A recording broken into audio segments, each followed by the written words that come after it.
ഇന്നത്തെ ഈ പരിപാടിയിൽ വളരെ പ്രധാനപ്പെട്ട ഒരു സാമൂഹിക ഇടപെടൽ, അതിൻ്റെ ഭാഗമായുള്ള ഒരു സന്ദേശം ആദരണീയനായ സച്ചിദാനന്ദ സ്വാമിയിൽ നിന്നും ഉണ്ടായിട്ടുണ്ട്. ഞാനത് പ്രത്യേകമായി എടുത്തു പറയുന്നത് നമ്മുടെ മാധ്യമങ്ങൾ സാധാരണ ഇത്തരം കാര്യങ്ങളെല്ലാം ശ്രദ്ധിക്കുക, മറ്റെന്തെങ്കിലും വിവാദത്തിന് അവസരമുണ്ടോ എന്ന് നോക്കി നടക്കുകയാണ് ചെയ്യുക. അവരെ ഓർമ്മിപ്പിക്കാനാണ്. അദ്ദേഹം പറഞ്ഞ ഏറ്റവും പ്രധാനപ്പെട്ട സാമൂഹിക പ്രാധാന്യമുള്ള ഇനം നമ്മുടെ ആരാധനാലയങ്ങളിൽ ഉടുപ്പൂരിയെ കടക്കാൻ പാടുള്ളൂ എന്ന ഒരു നിബന്ധന പൊതുവെ കാണാൻ കഴിയും. അതിനാണ് കാലാനുസൃതമായ മാറ്റം. അത് ശ്രീനാരായണ ഗുരുവിൻ്റെ സൽപാരമ്പര്യം ഉയർത്തിപ്പിടിച്ചുകൊണ്ട് തന്നെ ഇവിടെ സമൂഹത്തിന് മുന്നിൽ നിർദ്ദേശമായി ബഹുമാനായ സച്ചിദാനന്ദ സ്വാമി വച്ചിട്ടുള്ളത്.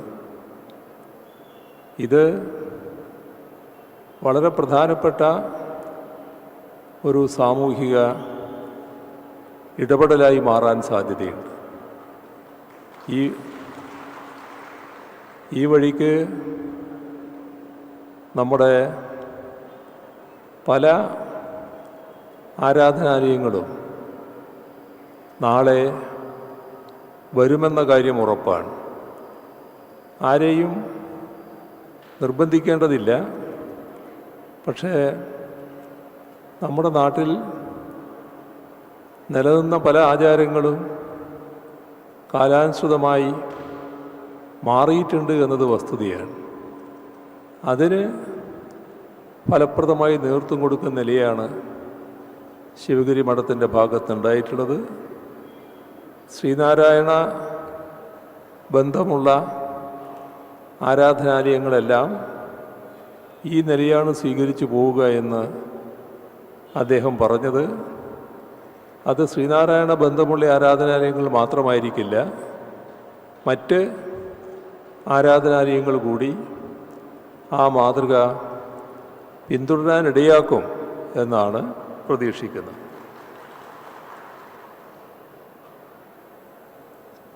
ഈ സമ്മേളനം നടക്കുന്ന ഘട്ടം വൈക്കം സത്യാഗ്രഹം, ആലുവ സർവമത സമ്മേളനം, ഇവയുടെയൊക്കെ അനുഭവമെടുത്താൽ കേരളത്തിൻ്റെ നവോത്ഥാന ചരിത്രത്തെ സമ്പുഷ്ടമാക്കിയ സുപ്രധാന സംഭവങ്ങളാണ്. ആ സംഭവങ്ങളുടെ ശതാബ്ദി ഘട്ടമാണ് ഇത് എന്ന് നമുക്കേവർക്കും അറിയാം. ആ ചരിത്ര സംഭവങ്ങൾ മുന്നോട്ട് വച്ച ആശയങ്ങളും അവയുടെ പശ്ചാത്തലത്തിൽ ഒരു നൂറ്റാണ്ട് മുൻപ് മഹാനായ ഗുരു ഉദ്ബോധിപ്പിച്ച കാര്യങ്ങളും എല്ലാം ഏറെ പ്രസക്തമായി തുടരുന്ന അത്തരമൊരു കാലത്താണ് ഈ സമ്മേളനം നടക്കുന്നത് എന്ന് നാം ഓർക്കണം. ലോകത്തിൻ്റെ പല ഭാഗങ്ങളിലും മതത്തിൻ്റെ പേരിലുള്ള ചിന്തകൾ തീവ്രവാദത്തിലേക്കും ഭീകരവാദത്തിലേക്കും നീങ്ങുന്നതിൻ്റെ റിപ്പോർട്ടുകളാണ് നിത്യേന പുറത്തു വരുന്നത്. വംശീയ വേർതിരിവുകളാലും അതിൻ്റെ അടിസ്ഥാനത്തിലുള്ള സംഘർഷങ്ങളാലും ലോകത്തിൻ്റെ പല ഭാഗങ്ങളിലും ചോരപ്പുഴകൾ ഒഴുകുന്നുണ്ട്. പിഞ്ചു കുഞ്ഞുങ്ങൾ സ്ത്രീകൾ, പാവപ്പെട്ട സാധാരണക്കാരായ ഒരുപാട് ആളുകൾ ഇതിൻ്റെ ഭാഗമായി ജീവൻ വെടിയേണ്ട അവസ്ഥ പോലും വന്നു ചേരുന്നുണ്ട്. മനുഷ്യർക്ക് വംശീയമായ വിദ്വേഷത്തിൻ്റെ തീജ്വാലകളിൽ നിന്ന് രക്ഷപ്പെടുന്നതിന് ആ പ്രദേശത്തു നിന്ന് തന്നെ കൂട്ടപലായനം ചെയ്യുകയാണ്, ഓടിപ്പോവുകയാണ് ജീവൻ രക്ഷിക്കാനുള്ള വ്യഗ്രതയിൽ. ഇവിടെ എല്ലായിടത്തും ചോർന്നു പോകുന്നത് മനുഷ്യത്വമാണ്.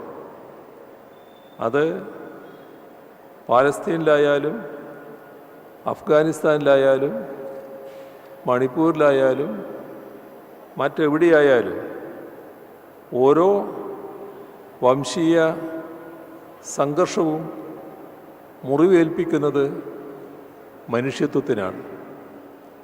ചോർന്നു പോകുന്ന മനുഷ്യത്വം മനുഷ്യരിൽ ഉൾച്ചേർക്കുവാൻ എന്താണ് വഴി?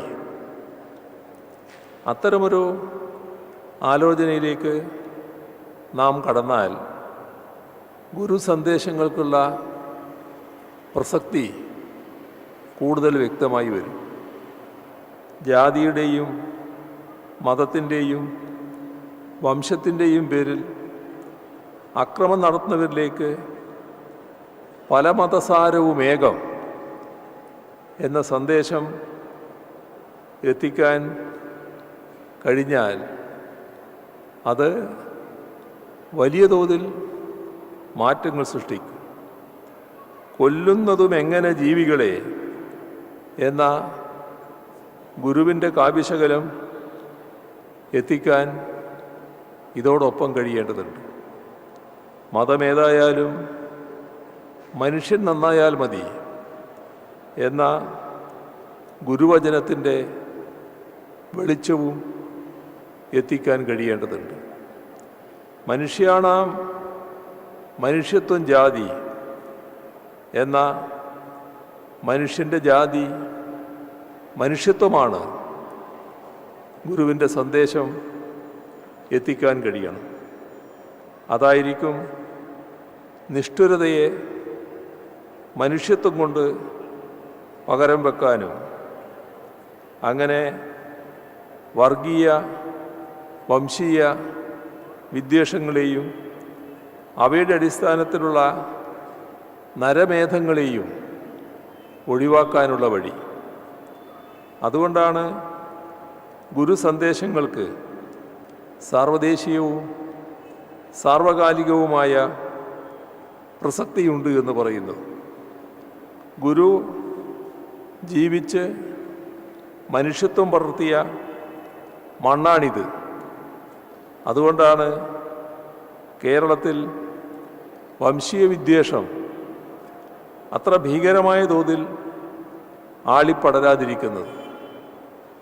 അതുകൊണ്ട് ആമുഖമായി തന്നെ പറയാനുള്ളത് ഗുരു സന്ദേശങ്ങൾ ലോകമെമ്പാടും പടർത്താനുള്ള ശ്രമം നടത്തണമെന്നതാണ്. ഈ അടുത്ത കാലത്ത് ആലുവ സർവമത സമ്മേളനത്തിൻ്റെ ശതാബ്ദി റോമിൽ ആഘോഷിക്കുകയും മാർപ്പാപ്പ ഉൾപ്പെടെ അതിൻ്റെ ഭാഗമായി മാറുകയും ചെയ്തത് ഏറെ ശ്ലാഘനീയമാണ്.